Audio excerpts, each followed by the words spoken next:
যে দল এতদিন সংস্কৃতির নাম করে খাদ্যাভ্যাসকে বিভাজনের রাজনীতিতে টেনে এনেছে, সেই ভারতীয় জনতা পার্টি আজ হঠাৎ করে বলছে মাছে ভাতে বাঙালির পরিচয় নাকি ধ্বংস হয়ে যাচ্ছে।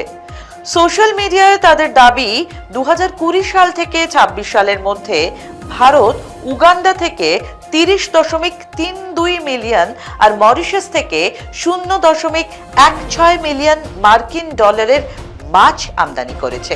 এছাড়াও 22 সাল থেকে 25 সালের মধ্যে অন্ধ্রপ্রদেশ, বিহার এবং ঝাড়খণ্ড থেকে 40.9 কোটি কেজি মাছ আনা হয়েছে।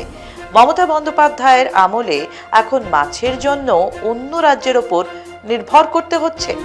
কিন্তু আসল সত্য হলো পশ্চিমবঙ্গই দেশের বৃহত্তম মাছের পোনা উৎপাদক এবং দ্বিতীয় বৃহত্তম মাছ উৎপাদনকারী রাজ্য।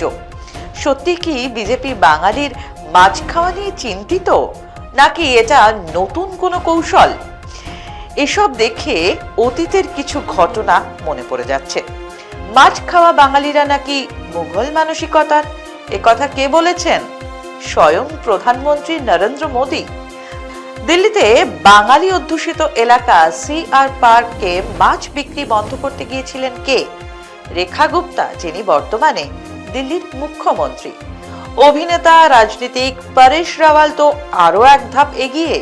উনি আবার মাছ খাওয়া বাঙালিদের বাংলাদেশি ও রোহিঙ্গাদের সঙ্গে তুলনাও করেছিলেন।